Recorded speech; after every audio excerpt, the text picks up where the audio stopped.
सभी दर्शकों का शास्त्रीय विद्या चैनल पर हार्दिक अभिनंदन। आज मैं आप लोगों को मृगशिरा नक्षत्र के दूसरे भाग के बारे में बता रहा हूँ। ये 5वां नक्षत्र है। मृगशिरा नक्षत्र का एक वीडियो बन चुका है पार्ट 1, ये पार्ट 2 है, भाग 2। इसमें भी हम 11 पॉइंट को समझेंगे। लिखा है 1 2 3 4 5 6 7 8 9 10 11 पॉइंट पर हम मृगशिरा नक्षत्र के बारे में प्रकाश डालेंगे। और इधर पद विचार लिखा गया है। पद विचार यहाँ 10वां पॉइंट है।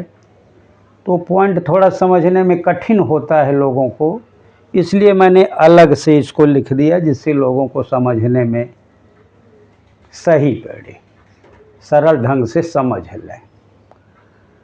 तो आज हम पॉइंट पर बात करते हुए पहला हम बात करेंगे राशिश। यह मृगशिरा जो नक्षत्र है, इसके राशि के स्वामी कौन हैं? राशिश, राशि के ईश्वर। हम आपको बता दें कि ये मृगशिरा 2 राशियों में पड़ता है। एक तो वृषभ राशि में पड़ता है और एक मिथुन राशि में पड़ता है। जो वृषभ राशि का 8वां 9वां चरण होता है वो मृगशिरा का पहला और दूसरा चरण होता है, और जो मिथुन राशि का पहला और दूसरा चरण होता है वो मृगशिरा का तीसरा और चौथा चरण होता है। यानी मृगशिरा का पहला दूसरा चरण पड़ता है वृषभ राशि में और तीसरा चौथा चरण पड़ता है मिथुन राशि में। तब 2 राशियों में पड़ रहा है, तो 2 राशि में पड़ने के नाते 2 इसके राशिश भी हुए। वृषभ राशि के राशिश कौन है? शुक्र है। शुक्र को 2 राशियां मिली हुई हैं, वृषभ और तुला। तो यहाँ तुला से मेरा मतलब नहीं है, क्योंकि मैं मृगशिरा समझा रहा हूँ। तो एक तो इसके राशिश हो गए शुक्र, और दूसरा ये मिथुन राशि में है। तो मिथुन राशि के राशिश होते हैं, उसके देवता होते हैं, भगवान होते हैं बुध। इस राशि के, इस मृगशिरा नक्षत्र के 2 राशिश हुए, एक शुक्र और दूसरा बुध। अब इसको राशिश जानने का मतलब क्या है, मैं मतलब भी समझाता रहता हूँ, क्योंकि लोग सोचें कि क्यों इसको हम जाने, क्या ज़रूरत लगी है। तो जो पहले और दूसरे चरण में पैदा होता है वो वृषभ राशि में जाता है, और वृषभ राशि में जाने के नाते उसके शुक्र राशिश होते हैं। तो शुक्र का जो द्रव्य गुण है, प्रेम है, सौंदर्य है, सुख सुविधाएं हैं, और जो है रत्नों के प्रति झुकाव है, अच्छे अच्छे वस्त्रों के प्रति झुकाव है, कार मोटर के प्रति झुकाव है, धन वैभव की लालसा है। तो वो जो मृगशिरा नक्षत्र का पहला और दूसरा चरण में जो लड़का पैदा होता है उसमें वो सब गुण रहते हैं। उसको वो पाने की लालसा रखता है, वो वासना प्रधान भी होता है, क्योंकि वो शुक्र है। शुक्र में कामुकता भी रहती है। अब जो दूसरे चरण में हुआ, तीसरे और चौथे चरण में हुआ, बुध की राशिश में आया। तो बुध होने के नाते उसकी बुद्धि अच्छी होगी, वाक्पटुता अच्छी होगी, उसको गणित का अच्छा ज्ञान होगा। तो ये सब चीज़ें जो हैं उसमें व्यापार की भावनाएं रहेंगी, उसमें तर्क की भावनाएं रहेंगी, क्योंकि हमारा बुध व्यापारी है। तो ये हो गया राशिश। अब दूसरा हो गया गण। अब इसमें हम गण 3 होते हैं, देवगण, मनुष्यगण और राक्षसगण। गण के हिसाब से जो मृगशिरा नक्षत्र में पैदा होता है वो देवगण होता है। देवगण होने से क्या फायदा होता है?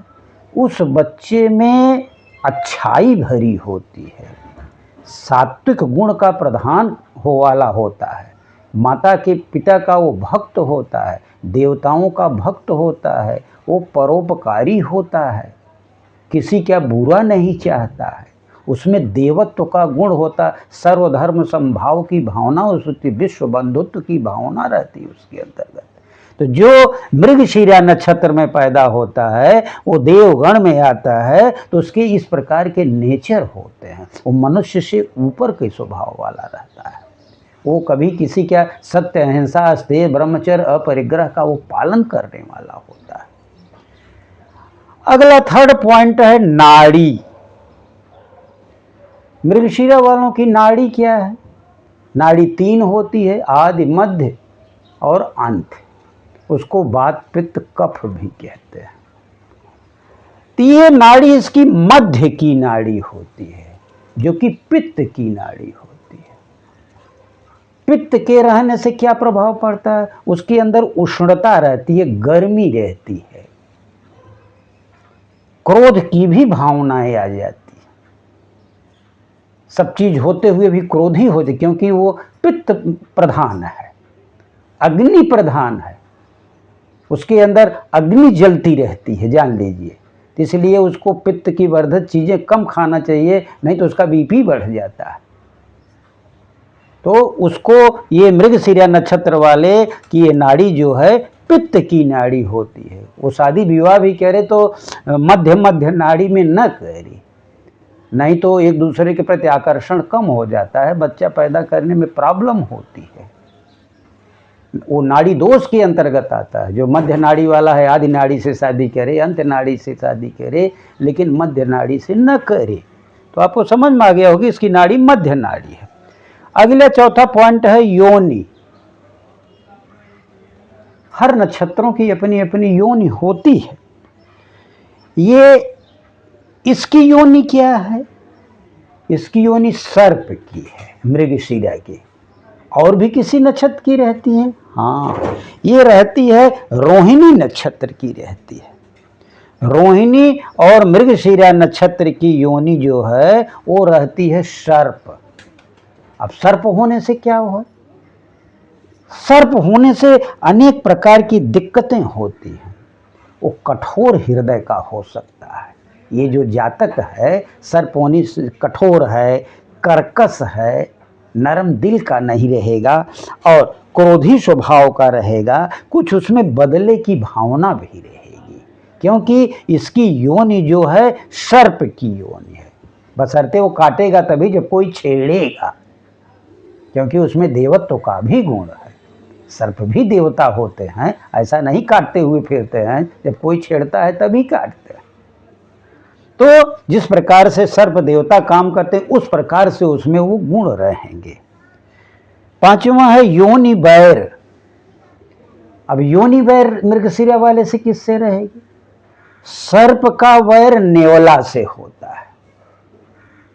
तो जो ये क्या कहा जाता है उत्तराषाढ़ा नक्षत्र में पैदा हुए हैं या अभिजीत नक्षत्र में पैदा हुए हैं, उनका योनि रहती है नेवला की। तो नेवला की योनि होने के नाते उत्तराषाढ़ा अभिजीत नक्षत्र वालों से इससे नहीं पटती है, वो उसके अत्यंत दुश्मन होते हैं। तो योनि बैर यानी जो मृगशिरा नक्षत्र वाला है वो उत्तराषाढ़ा और अभिजीत नक्षत्र वालों के पास कम रहे, उससे विवाह भी मत करे, नहीं तो बहुत दुश्मनी होती है। यही योनि बैर जानने का मतलब है। जब इसका अष्टकूट मिलान देखेंगे, योनियों का मिलान देखते हैं, तारा का मिलान देखते हैं, तो उसमें देखते हैं कौन सी तारा इसकी अति शत्रु है। मैंने तारा पर एक वीडियो भी बनाया है, जो जन्म तारा पर, नव तारा पर, तो उसको आप लोग देखिए, पूरा समझ में आएगा। तो योनि बैर जो है इसका नेवले से है, नेवला उत्तराषाढ़ा और अभिजीत नक्षत्र का योनि जो है नेवला है, तो इसी दोनों में इससे बैर रहता है, मृगशिरा वाले से। अगला छठा पॉइंट क्या है, वर्ण राशि के अनुसार, क्योंकि ये दो राशि में मृगशिरा नक्षत्र पड़ता है, एक तो पड़ता है वृषभ राशि का और दूसरा मिथुन राशि का, इसके दो वर्ण भी होंगे। इसका भी अधिकतर उपयोग होता है मेलापक में होता है, या किसी का वर्ण जानना हो तब मालूम पड़ता है कि ब्राह्मण है कि क्षत्रिय है कि वैश्य है कि शूद्र है। हमारे यहाँ जो ब्राह्मण क्षत्रिय वैश्य शूद्र चलते हैं उससे ज्योतिष से लेना देना नहीं रहता। राशियों के आधार पर ब्राह्मण क्षत्रिय वैश्य शूद्र बनाए गए हैं और उसी के आधार पर शादी विवाह में भी ब्राह्मण क्षत्रिय वैश्य शूद्र की कल्पना की गई है। ये जाति के आधार पर नहीं, जैसा इस समय जातियाँ चल रही हैं, हर घर में ब्राह्मण क्षत्रिय वैश्य शूद्र हैं उस राशि के अनुसार, चाहे वो किसी भी जाति का इस समय हो। तो वर्ण राशि के अनुसार जो वृषभ राशि में है उसका वर्ण है वैश्य, यानी इसका जो दो नक्षत्र है मृगशिरा का, पहला चरण और दूसरा चरण, ये दोनों चरण वाले वैश्य होते हैं। उनमें व्यापार का गुण होता है, अगर वो व्यापार का काम करें तो ज़्यादा सफल होंगे। और जो ये क्या कहा जाता है वो रहेंगे उसके तीसरे और चौथे चरण में रहेंगे, जो मिथुन राशि में आएंगे उसका वर्ण क्या होगा, शूद्र का रहेगा। वो परिश्रम का काम करेगा, सेवा का काम करेगा, सेवा एजेंसियां खोल सकता है वो, जैसे अमेजन चल रहा है, सब सेवा एजेंसियां हैं, फ्लिपकार्ट चल रहा है, सेवा एजेंसी है, शूद्र का काम करती हैं। बिजनेस तो है ही लेकिन ये सेवा देती है। डॉक्टरी भी एक सेवा है, तो इस प्रकार से सेवा का काम कर सकता है। तो इसके दो वर्ण हो गए, एक वैश्य और दूसरा शूद्र। इसका प्रथम दो चरण मृगशिरा नक्षत्र का वैश्य है और इसका तीसरा और चौथा चरण शूद्र के अंतर्गत इसकी कल्पना की गई है। इसी से हम इसके वर्ण जानने से क्या फायदा है, वही मतलब उसका व्यवसाय निकालेंगे, उसके शादी विवाह पर देखेंगे किस टाइप का व्यवसाय करे तो अच्छा जाएगा। ये अगला है सातवां पॉइंट, त्रिदोष। त्रिदोष में मैं आपको बताया था तीन दोष होते हैं, वात, पित्त और कफ। ये मृगशिरा नक्षत्र पित्त दोषक है। इसमें पित्त की भावना रहती, उष्णता की भावना रहती है, इसमें एसिडिटी ज़्यादा बनती है जो इस नक्षत्र वाले रहते हैं। इनको गरम मसाले चीज़, मांस, मदिरा का सेवन नहीं करना चाहिए, नहीं तो इनकी तबीयत अत्यधिक खराब हो जाएगी। तो ये पित्त का त्रिदोष के अंतर्गत ये मृगशिरा नक्षत्र वाला आदमी आता। इस पढ़ने का सब यही मतलब है, जो इसमें जातक पैदा हुआ उसमें किस टाइप का गुण द्रव्य रहेगा पूरी जिंदगी भर। शायद आपको त्रिदोष समझ में आ गया होगा। अब अगला है कुल गण। आठवां पॉइंट है कुल गण। कुल गण में मतलब क्या, मैं आपको बताया था कुल, अकुल, कुलाकुल, तीन गण होते हैं। इसमें भी पहले युद्ध पर निर्भर करता था, जो अकुल वाला रहता था वो जीत जाता था, कुल वाला रहता था वो नहीं जीतता था, और कुल अकुल वाला समझौता कर लेता था। लेकिन और कुल से और भी मतलब है, ये कुल परंपरा को भी ध्यान करता है। तो कुल गण में ये कुल है, अकुल और कुलाकुल के अंतर्गत नहीं आता। ये अपने कुल परंपरा को भी, जो मृगशिरा नक्षत्र में इसमें पैदा होता है, वो जैसे कुलगण में ये कुल है, तो अपनी कुल परंपरा की जो मान रहती है, मर्यादा रहती है, उसकी रक्षा करता। तो शायद आपको ये समझ में आ गया होगा कि कुलगण में ये कुल है। अगला है नौवां पॉइंट है पाया। पाया जो है, इसकी पाया लौह पाया है। लौह पाया तीन चार पाया होती है, स्वर्ण पाया, रजत पाया, ताम्र पाया, लौह पाया। लौह पाया सबसे जान लीजिए निकृष्ट पाया रहती है। ये इसका पैर जो है जहाँ जाएगा बहुत शुभदायक नहीं रहेगा, हानिकर होता है। पाया के पैर से मतलब है। ये मृगशिरा नक्षत्र वाला का पाया लौह पाया है। लौह पाया बहुत अच्छा नहीं होता, ये बहुत शुभप्रद या सुखद नहीं होता है। ये व्यक्ति जहाँ जाता भी है तो इसके लिए थोड़ा प्रॉब्लम भी, ऐसा लोग न समझें जिसका लौह है तो मेरी ज़िंदगी में समस्या ही रहेगी। ये ज्योतिष बताता है कि ये दिक्कत आएगी, थोड़ा और सुधार का काम करो। ये नहीं कि एकदम दिमाग में सोच लो मेरा लौह पाया मैं क्या करूं, जहाँ जाता हूँ साला आफत विपत्ति ही आती। तो ऐसा नहीं है, उसको दूर करने का प्रयत्न किया जाए। तो जान लो इसका लौह पाया है। 10वें पॉइंट पे है पद विचार। इस पद विचार को मैं यहां दिया हूं। पद विचार ऊपर लिखा है, पद विचार। इसके 4 चरण होते हैं। मैंने बोला हर नक्षत्रों के 4 चरण होते हैं। तो जो मृगशिरा के पहले चरण में पैदा होता है वो सिंह राशि, यहां मैं सिंह लिख दिया हूं, सिंह राशि के नवांश में आता है। अब सिंह राशि के नवांश में आने से फायदा क्या हुआ या नुकसान क्या हुआ? अगर वो प्रथम चरण में, मृगशिरा के प्रथम चरण में पैदा हुआ और सिंह राशि में उसका नवांश आया तो उसमें सूर्य, सिंह राशि क्या राशि होते हैं सूर्य, उसमें सूर्य का गुण आ जाता है। तो सूर्य के गुण आने से उसमें एक तो वो प्रथम चरण में है तो उस पर शुक्र का भी गुण है और दूसरे सूर्य का भी गुण है और तीसरे मंगल की वो नक्षत्र हैं, 3 नक्षत्र मंगल को होते हैं तो मंगल का भी उसमें गुण है। तो उसमें सूर्य का भी गुण आ जाता है। सूर्य आत्मा का कारक होता है, सूर्य पिता का कारक होता है, सूर्य सरकार कामों का कारक होता है, सूर्य मैनेजमेंट का कारक होता है, नेतृत्व का कारक होता है। तो जो पहले चरण में पैदा होता है उसके अंदर ये सब गुण आ जाते हैं। नेतृत्व की भावना आ जाती है, माता पिता की वो इज्जत करता है। हाँ, अगर सूर्य आपकी कुंडली में खराब है तो गड़बड़ भी करता है, लेकिन अच्छा अगर है तो आपकी पिता से बनेगी।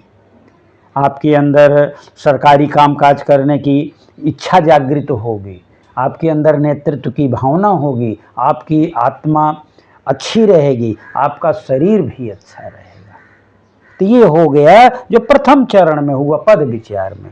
दूसरा चरण में कोई मृगशिरा में पैदा हुआ तो जान लीजिए वो कन्या राशि में जाएगा, जो छठी राशि है, मेष वृष मिथुन कर्क सिंह कन्या।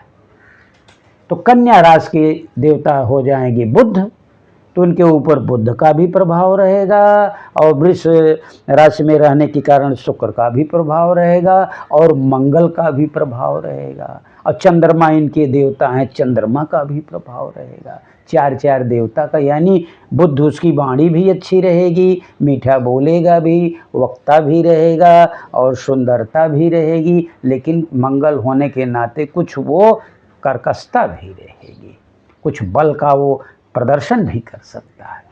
तो ये दूसरे चरण में पैदा होने के नाते बुध का प्रभाव होने से उसकी वाक्पटुता रहेगी, उसके अंदर जो है अनेक प्रकार के जो है वो वाणी और गणित सिद्ध करने की ताकत रहेगी, तर्क शक्ति रहेगी। तो शायद आपको ये दूसरा चरण समझ में आ गया होगा। अब हम बता रहे हैं तीसरा चरण इसी पद विचार का। मान लो कोई मृगशिरा नक्षत्र के तीसरे चरण में पैदा हुआ, तब वो कहाँ जाएगा? ये तुला राशि में जाएगा। तुला राशि के देवता कौन होते हैं? राशि शुक्र होते हैं।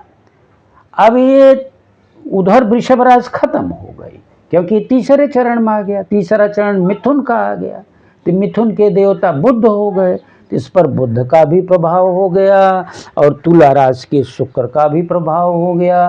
मंगल के नक्षत्र हैं तो मंगल का भी प्रभाव हो गया, चंद्रमा इसके देवता हैं तो चंद्रमा का भी प्रभाव हो गया। तो इसमें जो है पॉजिटिव कई वो जो है देवता हो गए। तो इसमें शुक्र हो गया जो कि वो अच्छा ग्रह है, और इसमें बुध हो गया जो कि अच्छा ग्रह है, और इसमें चंद्रमा हो गया वो भी अच्छा ग्रह है, थोड़ा मंगल है तो मंगल के नाते थोड़ा सा पुरुषत्व वो दिखाएगा। लेकिन जो तीसरे चरण में पैदा हुआ वो सुख का भोग भी करेगा, वासना प्रधान भी रहेगा, उसके अंदर सजने संवरने की बात भी होगी, और वो सुविधाओं से युक्त भी होगा, वो कला का ज्ञान भी रखना चाहेगा, कलाकार भी बनना चाहेगा। तो ये सब तीसरे चरण वाले का ये पद विचार से यही फायदा है।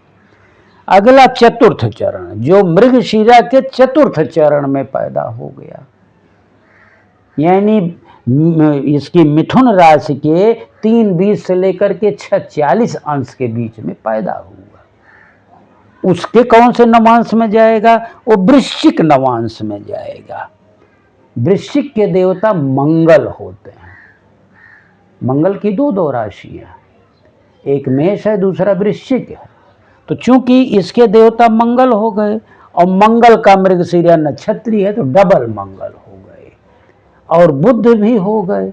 बुध चूंकि मिथुन राशि में, तो बुध डबल मंगल, तो डबल मंगल होने के कारण ये जो चतुर्थ में पड़ेगा ये ज़्यादा अपना पौरुष दिखाएगा, ये किसी से डरेगा नहीं, झगड़ा झंझट भी कर लेगा। और बुध चूंकि बुध न्यूट्रल ग्रह हैं, नपुंसक लिंग हैं, जिसके साथ बैठते हैं वो ऐसा हो जाते हैं। शुभ ग्रह के साथ बैठेंगे शुभ हो जाएंगे, अशुभ ग्रह के साथ बैठेंगे अशुभ हो जाएंगे। तो जो चतुर्थ चरण मृगशिरा में पैदा होगा वो ताकत का अपने प्रदर्शन करेगा, किसी से डरेगा नहीं। तो शायद आपको पद विचार समझ में आ गया होगा, और पद विचार बताने का मतलब क्या है ये भी आपके समझ में आ गया होगा। अब 11वां पॉइंट है अमृत घटी और विष घटी। मैं आपको बताया था कि हर नक्षत्रों के दिनों के भी हैं, तिथियों के भी हैं, अमृत घटी और विष घटी होती है। अमृत काल भी होता है और विष काल भी होता है। तो विष काल में काम नहीं करना चाहिए, विष घटी में काम नहीं करना चाहिए। अब इसका अमृत घटी और विष घटी होता क्या है, पहले हम विष घटी ही समझ लेते हैं। 14 घटी से लेके 18 घटी तक 60 घटी का दिन और रात मिला के होता है। तो जब एक नक्षत्र थोड़ा कम ज़्यादा भी होता है, लेकिन दिन रात मिला के 60 घटी क्या होता है।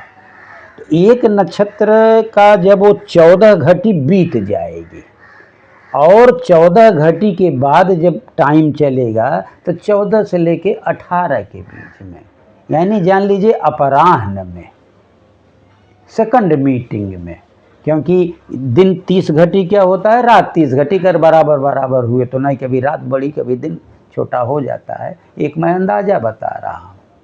तो 30 घटी क्या हो गया, तो मतलब 14 घटी माने दोपहर में, दोपहर के बाद करीब 4 घटी तक, एक घटी 24 मिनट की होती है, अब 4 घटी माने 96 मिनट, 2 मुहूर्त हो गया।